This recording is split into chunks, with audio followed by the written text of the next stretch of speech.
All right, we are at 6:02. We've got a lot of people on here. So why don't we get started? Before we do that, we have a couple of housekeeping items. The first one really is the Q&A piece. So if you didn't hear that earlier and you just got on, Q&A will be how we communicate. You can write your questions on there. You can ask questions throughout the presentation. Lisa Kuhn and I will be going through the questions and trying to determine if that's a question for someone who works at the community or community specific, or if it's for Pathway Senior Movers, and we'll kind of go from there. The next big part is that it is recorded. Some of you may have heard that before too. So we record these, and what I think is really neat is that people share them with their daughters, if it's an adult child, or they share it with their parents or their friends or whatever it may be. We also put them on our website, so you can always go back and see it and use it as a resource guide. We really love UMRC and Porter Hills, love being a resource for folks that we love to try to help you, even if it's not one of our communities and that's not the right place for you. We still spend the time with you. That's what we believe in. So this is recorded and it is shared with you.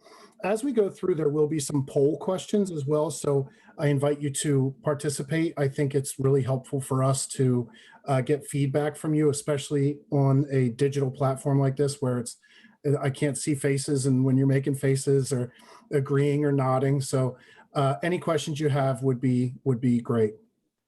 So we'll get started. My name is James Kelly. I am the Chief Sales and Marketing Officer for United Methodist Retirement Communities and Porter Hills. And really that's a fancy word for I'm in charge of making sure that people get information about our communities and services, that they can make an educated decision on their own. We always tease that if you come to us and we talk you into making a decision, and if you live there or your parents live there, and you're not happy or your parents aren't happy, we work there every day. So we see you every day. So if you're unhappy, we see you every day. So we really don't want that to happen. And we really want to try to help as much as possible. And that's our corporate culture, is to help either those trying to make a decision or those that are living in the communities. So thank you very much for attending. I'd like to introduce to you two of people that I truly would say that I would trust with my children. And that actually one of them I have, so they helped me move before. And that is Jeannie Jones and Lisa Kuhn. And I will hand it over to them. You'll see me come back. I'll do the poll questions. And then also at the end, I'll hop back on to make sure that everybody gets their questions answered. So take it away, ladies. Perfect. James. Thank you so much, James. We appreciate the introduction and the kind words. My name is Jeannie Jones, and the person next to me is Lisa Kuhn. We're both co-owners of Pathway Senior Movers, and we have two locations to service both Porter Hills and CRC. We are very dedicated to our senior community. We only move seniors and help them transition from their homes to retirement communities. So Lisa, want to say hey? Hello, I'm Lisa. Nice to meet you. So throughout this presentation, like James said, you will be getting some polls, and how that will help us is to give us an idea of what some of your areas of concern are, so we can address those things specifically. And it helps us make sure that you get the most out of this talk as possible. And we appreciate you participating in it. All right. So the first question that we have is, what is the biggest stressor when thinking of moving your loved one to a community? And then this is my favorite part. The music starts to play.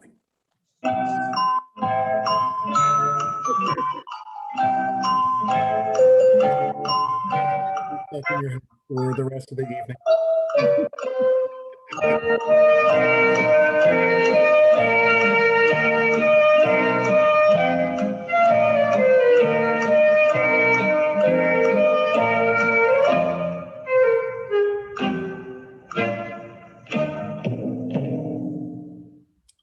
Okay, so questions should be coming in, And everybody Perfect.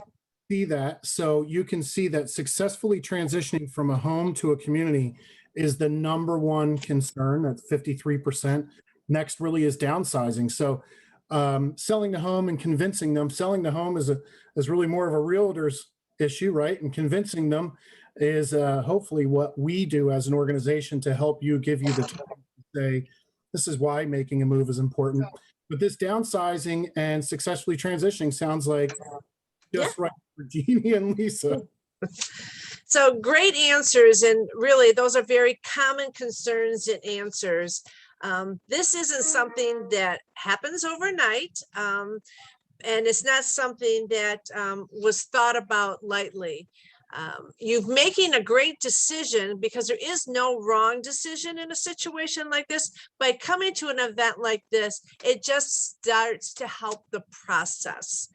So again, downsizing, we have to make the determination where your loved ones, well, we know what communities they're going to, but we have to decide what works best for your loved ones. Are we looking at independent, assisted memory care?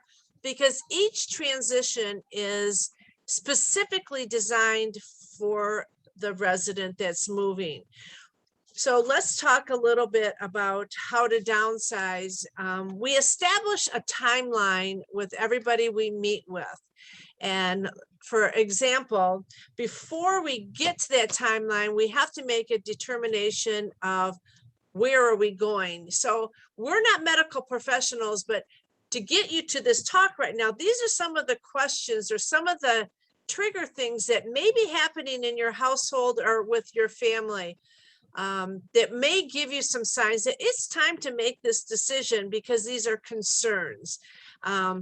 Your loved ones forgetting what day it is. Sometimes their decisions aren't as keen as they were. Ability to manage a budget. Possibly you're taking care of their financial things now. The biggest thing is making poor judgment and decision making. So we want to make sure that safety is in place and that they are able to make the right decisions. And if not, how can we gracefully help them transition?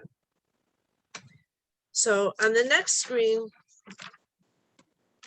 there's some of the 10 signs that, again, you want to kind of watch for. We're not going to go through these one by ones, but if you see a change in your family member, if you see something that just doesn't look like how it did before, possibly they're having a difficult time that at home with something that was just pretty normal and natural before, or sometimes the confusion things are starting to be a little bit deeper than the clear thoughts.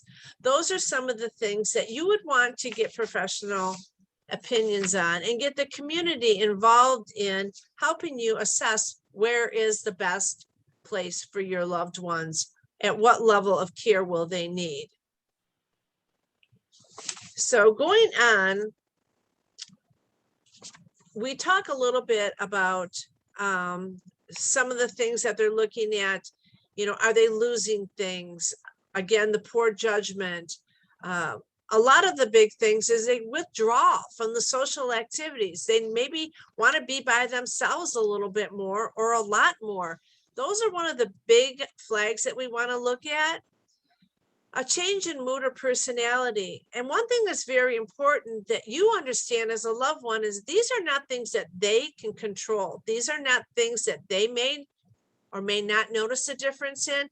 These are things that we're asking you to look at to see if you notice.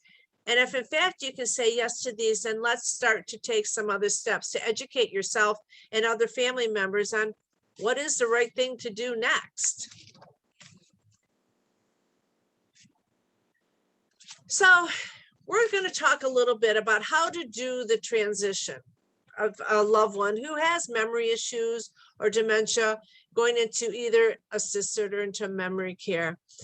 Some of the things that we do, we work together hand in hand with the family if that's what the family wants, but we really encourage the family to let's do this as a team.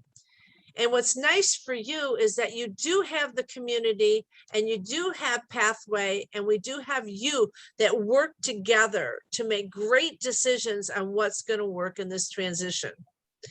So one thing that we are very proud of, we hang our hat on memory care transactions, just making sure that the family's okay, the future resident is okay, and we are very open in talking with the community before we move them in.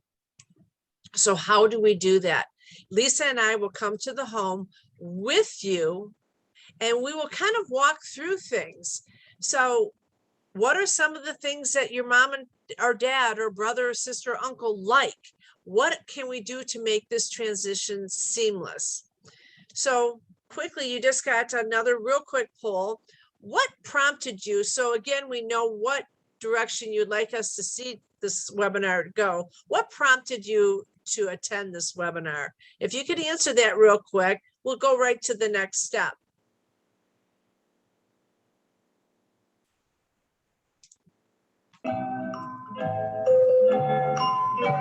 The music again.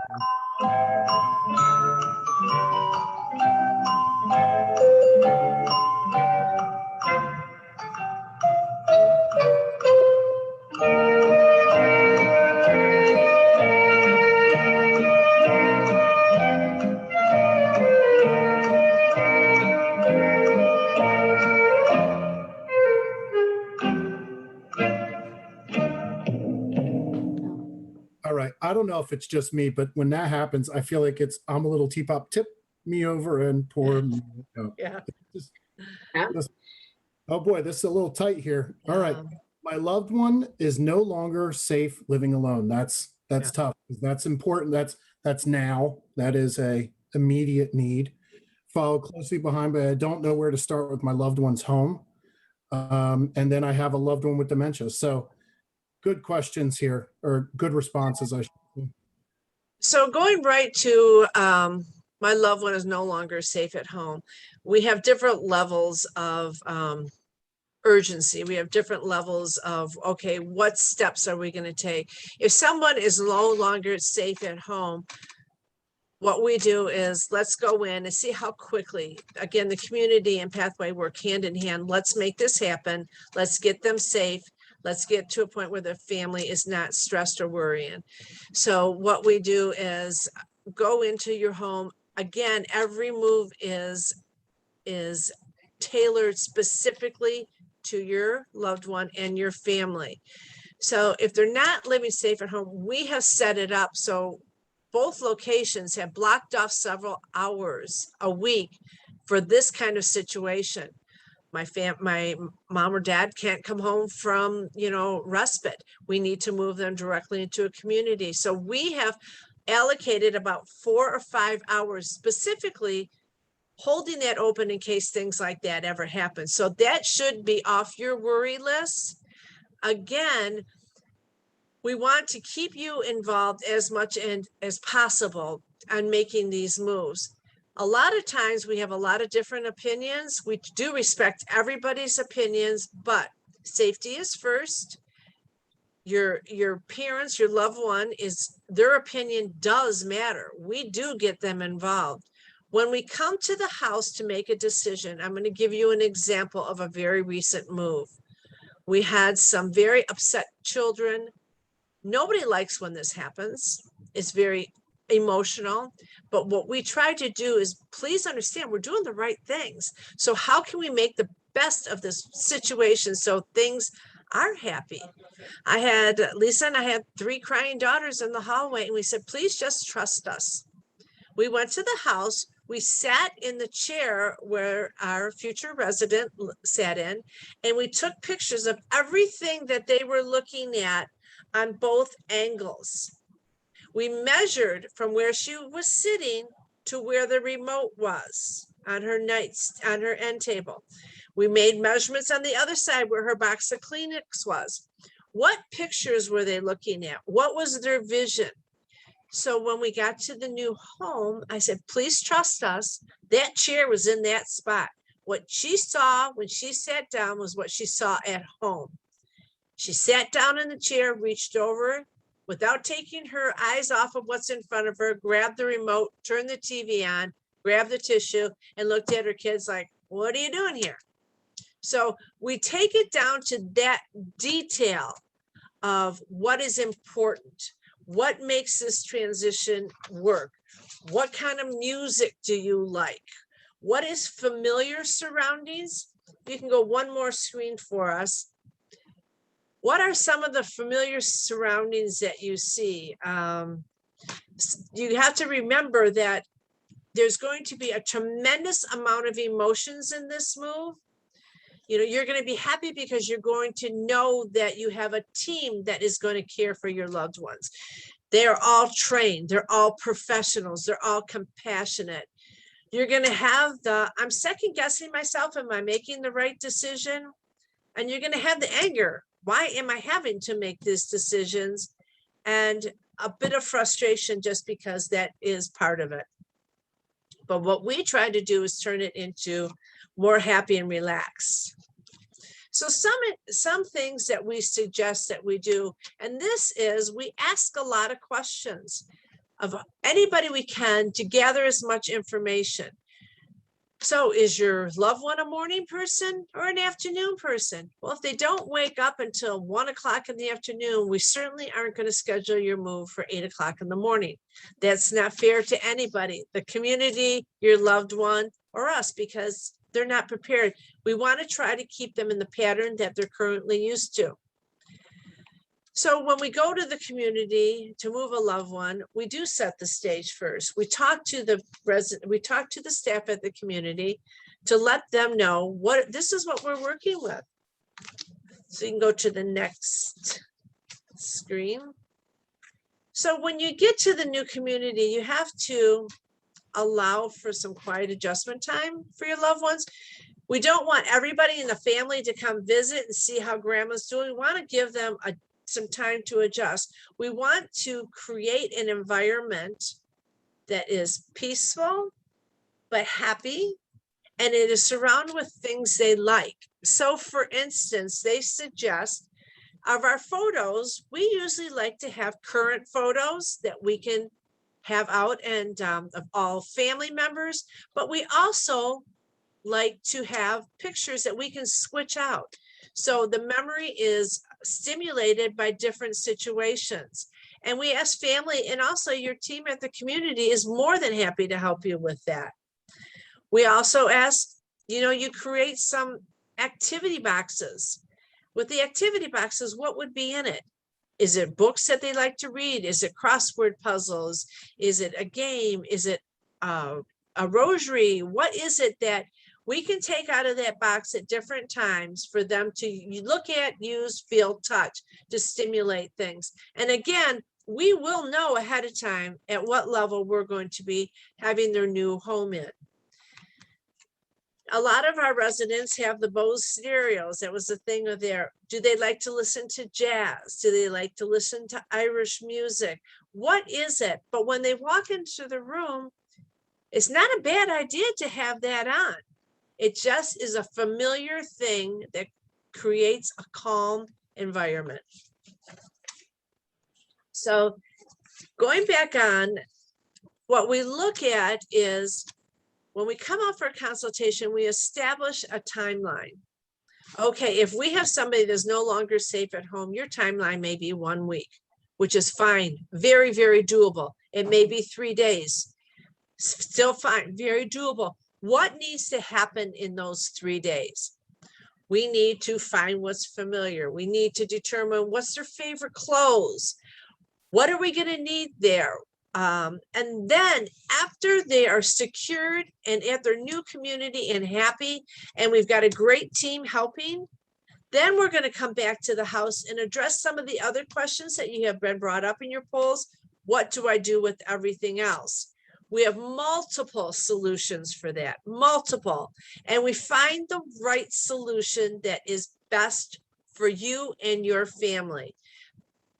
So again, we establish a timeline. We determine how much you're going to do as a family member and how much we're going to do. And then we all make decisions and make everybody accountable for how this transition is going to go. So we are very prepared. We're very prepared for all the emotions like we talked about. We know that there's going to be some laughing and we know there's going to be some crying, and we're pretty stinking happy with all of the above. When we do get to the new community, like I said, we work hand in hand with them. You say, well, you're only a mover. We're more than a mover. We're here to help you with this transition. We do communicate with the team. Wow, she likes 3 towels hanging up. Wow, this is some of the things that are going to be important to help the family member, and it's things that you relate to us. We relate to the community. We need this to be a solid, positive experience. And we do very, very good job at that.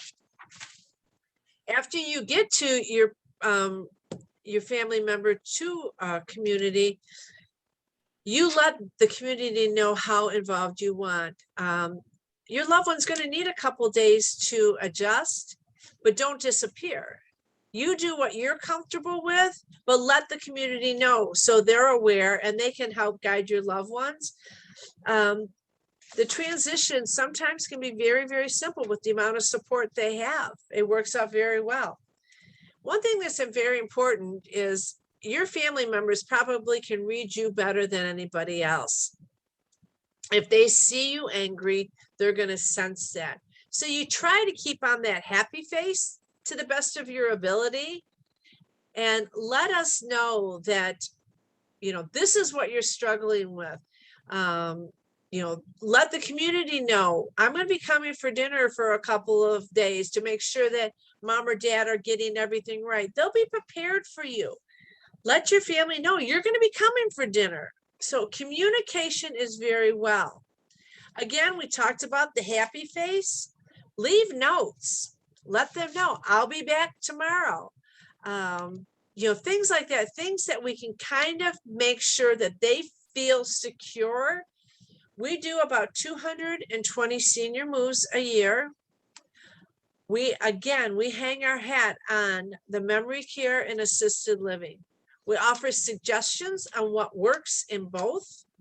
Do we need a turkey roaster in assisted living? No. But if that's what makes them happy, we're going to find a place for it. But we do offer suggestions. Again, we work with the community very closely on making sure that this is very, very smooth. So again, we want to know, I'm sure if anybody has had their family already diagnosed, it's like, how do I start with this? Start by us sitting down, Lisa and I, one-on-one with you and your loved ones, or just with you, on where do we start? What is your timeline? What's the most important thing to you in this transition? And let us help you. You are the boss. You are the boss. We need you to be patient. This didn't happen overnight, but our job is to help you make this a successful event. So we're going to open it up. I think maybe James has another poll that is a very important one. Yep. All right. So, I think we've identified that there are folks here that have a loved one that needs some help, and identified some issues, and I hope that we were able to help. I think the question here really is, what are your next steps? So here comes our questions. Having an honest conversation with my loved one, set up a free consultation, setting up a tour, or moving into a community.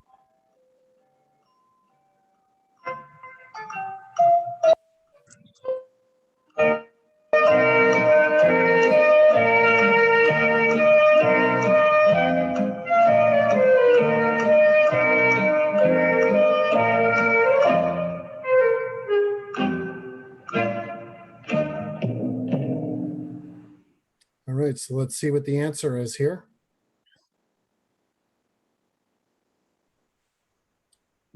That's good news, setting up a tour with the community. The one thing I'll tell you, and I think this is a testament to kind of our helping nature. I feel like if you move to our community, that's great, but moving to a community really is the answer. So if you don't choose our community, we don't get upset, but we hope that we can help you. I love having an honest conversation with your loved one, and I hope that this presentation gave you some ammunition for that. And honestly, when you If you come for a tour or communicate with us, we can give you some help with that as well. And then it looks like it's tied there for set up a free consultation with a pathway mover. That's awesome.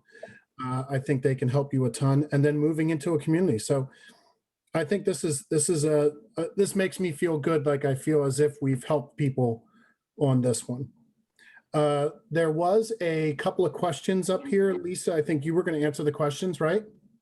Between Jeannie and I. So Jeannie, one of the questions is, how do I find out the value of all the stuff they have that they won't be taking with them? And what do we do with it all? So That's the again, question. so a great question. What do we do with the value of our things that are left in the house? Again, our number one priority is the move, getting, helping you make a decision on where we're going and address the questions that you just had in the poll. How are you going to talk to them about it? When do you want us in there? So a great question on that. We have several different resources to help you get rid of things that are valuable. We have a consignment shop that services both Grand Rapids and the East Side. Anything that is with a client that we're transitioning, this service is only for people that we're moving.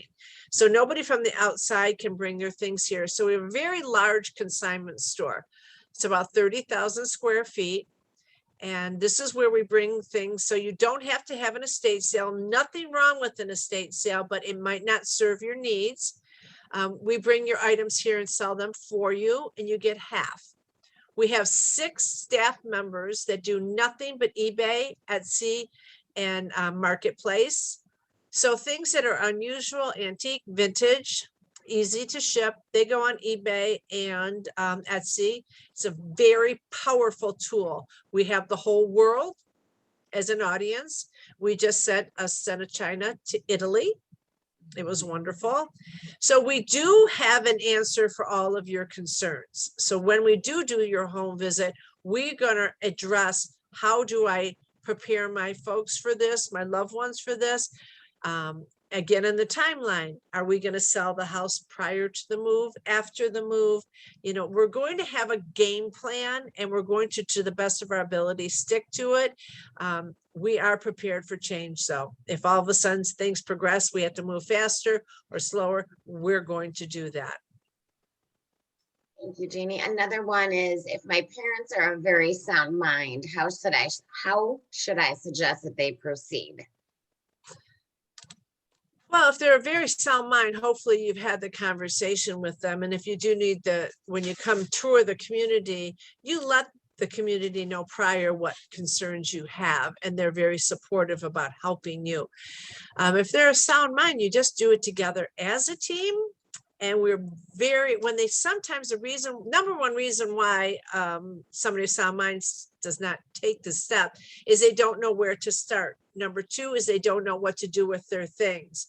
So we help you with that obstacle. This is where we're starting.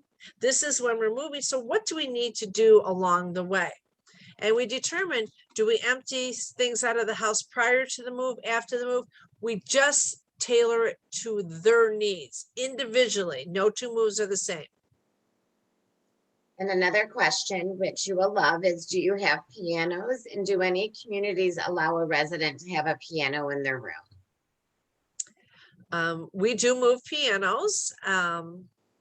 Boy, my guys love it too. A lot of communities do offer pianos. You have to be respectful of, your neighbors and such. So a lot of communities have pianos around. So that's something we'll address individually with you when we're there. So pianos are not off the table. And also, are our services available to someone moving to Grand Rapids from Pennsylvania? Yes. Yep. We do a lot. We're doing Tennessee this week and Florida next week. So absolutely. We don't do things too much different than we do here. We go and do a home visit. We work sometimes with an association that we're trained with. It's called National Association of Senior Move Managers. If it's most cost effective for us to contact somebody in that neighborhood, and we work hand in hand with them. We still control the move. Then we do that. It's all, we look at what's the best situation for you. But quite often, more than not, it's Lisa or I go directly to the house and oversee the move. And then another question is, what experience have we had with transitioning a hoarder with Alzheimer's into a community? And how do we eliminate all the stuff, but allow it all to still feel familiar? So that's a great question. And that's very common in our arena. We're in that experience currently with 3 clients. It may be more shocking to you than it is to us. It's part of our world, and it is very similar to having somebody, we look at as somebody who's got the flu. They didn't choose this, it's just how it has happened. We address it extremely respectably.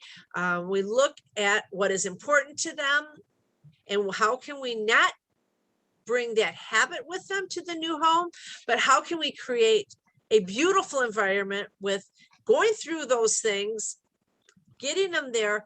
The hoarding is tough because they don't want to get rid of it, but we do it so respectfully and we get them very involved in it. And we have had quite a bit of training with hoarding. It is a little bit harder on you than it is on them. So good question. They are very refreshed when they get to their new community and they have beautiful things from their home, but they don't have a lot. It's like a new lease on life.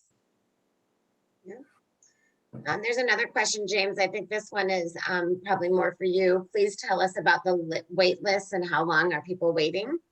All right, great question. The wait list, and I was going to talk about this a little bit later. We have the full continuum of care at Porter Hills Village and Cook and Chelsea Retirement Community. And so it means that there's independent living, assisted living, and skilled nursing all on one campus. And memory care is kind of connected to assisted living. For assisted living and memory care right now, we have immediate availability.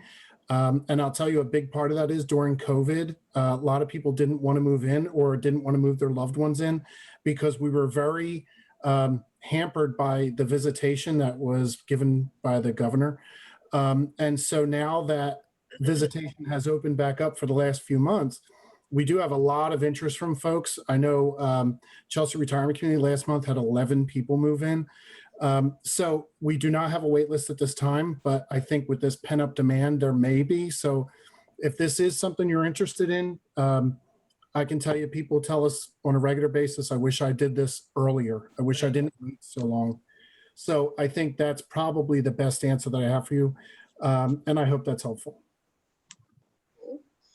We also have a question, Jeannie, about those that are exploring this on their own. Can we talk a little bit about our downsizing process? Absolutely. We use a dot matrix, which I need to find. Our dot matrix is very elementary. We can send one to anybody. Whether you use us or not, it will save you a tremendous amount of time and frustration. It's very, very simple, and hopefully everybody can see this okay. So I don't think it's going to work, but this is our dot matrix. Just back it up a little bit, Jeannie. Yeah. Can you see this okay? Probably not. I'm just going to explain it to you. So you have 5 choices on what we do. You have a green dot. Green is go with us to our new community. So anything that you as a family and your loved one have decided to take, we put a little green dot on it. Yellow is donate. Anything that you know you don't want, family does not want, but still has some use left in it, and we're going to donate it. It gets a yellow dot. Anything that family wants, this is a big one, we need them to help get that out of there. We need you to step up and say, I've always wanted this. Whether it's before or afterwards, we'll predetermine that depending on where they move. But blue dot is family. Red dot is something that we would sell for you, either through our services or coordinating something for you. And the orange dot is storage. And that is, if you're not ready to make a decision, things are happening a little fast, the house sold fast, maybe we're going to put the things in offsite storage, give you time to think, or you're gonna utilize the storage units at your retirement community, that would go into there. What do we put in there? You know, holiday decorations, if you're, you know, photo albums, things like that. So as far as the downsizing process goes, we use the dot matrix, and you can do a lot of it yourself with us or on independently. So hopefully that answered your question a little bit. Okay. And another question we have is our staff trained in helping those that have dementia? Yes. Yes, we have gone to several different classes. We understand the body language. We understand some dementia folks have a different vision, what they're seeing when they look at us, the touching.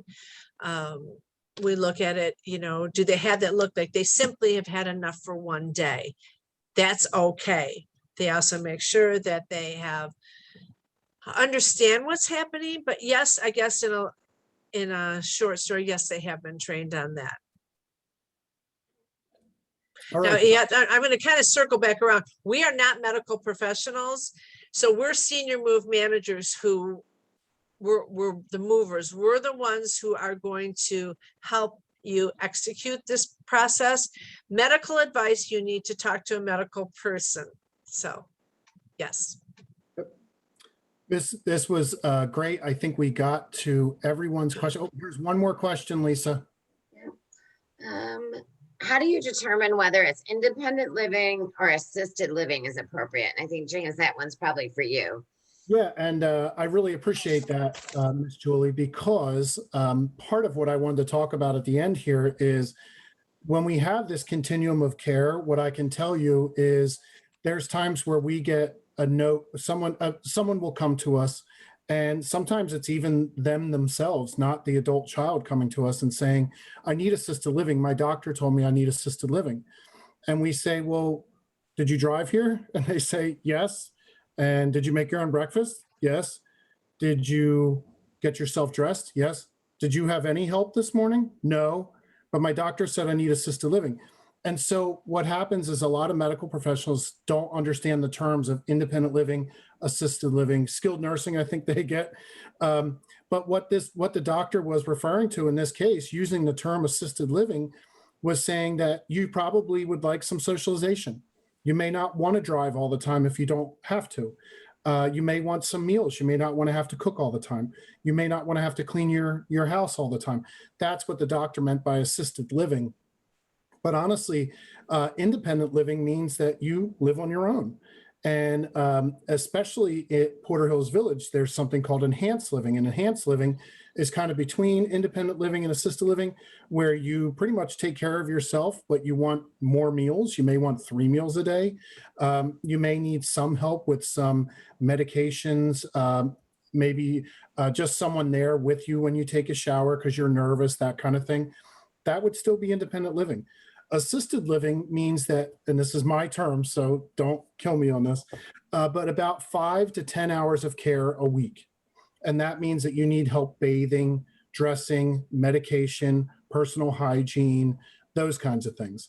And typically in assisted living, once that person gets a little bit of help with eating, right? So getting that meal ready, they eat on their own. And then you may help them get dressed and take care of their medications. Those people are typically on their own for the rest of the day. And they can participate in activities. They can participate in other pieces of the community itself, where there's some common areas and some sitting areas, maybe a movie at the theater that we have. There's different things like that person is on their own for the day. And that's really what assisted living means. It means you need a little bit of help. Skilled nursing is 24-hour care. That is, you may not be able to transfer from a wheelchair to a bed or a wheelchair to a commode or whatever it may be. It's 24-hour care. So thank you very much for asking that question, because it really did take me right into the next stage here. The last thing that I want to say, if we can go to the next slide, please. The last thing I want to say is that we do have incentives for people to move in. We are a not-for-profit organization. That means that no one person or group of persons benefit financially from the running of our communities. We get our salaries, but even me being a C-suite employee, I don't get some big bonus because we're, millions of dollars over our estimated revenue. The revenue that we make stays within the organization. It goes towards capital expenditures or not raising monthly service fees the next year, whatever it may be, but it stays within the organization. And in order for us to be good stewards of that organization, sometimes we have to offer incentives to get people to move in, to make sure that the financial well-being of the organization is our number one priority. So Allie Watson is at Chelsea Retirement Community, and she will talk to you about who you would want to speak with. The person that normally works there is on vacation this week, so Allie's going to help out there and make sure that your questions are answered by someone else. Joy Zelnock, she is the assisted living sales advisor for Porter Hills Village, and she can talk to you about some of their incentives as well. Please call. I feel as if we have this desire and want to help people. We are not really salespeople. We really try to help you with a resource and trying to figure out what it is that you really may want. So I'd like to take a second and say, Jeannie and Lisa, thank you so much for your time this evening. I know that, working past 5 o'clock is not necessarily fun, so I think I'm going to owe you something. But thank you very much. It's absolutely our pleasure. Absolutely. Great. Well, I hope everyone has a great evening. Again, this is recorded. It will be emailed to you at a later date. For those of you that may not be able to hear us, which I think there were 2 folks, this will be emailed to you, and I hope that you'll be able to hear it then. Any questions at all, please call the numbers here. And thank you very much for your attendance tonight. Take care. Yeah. Thank you.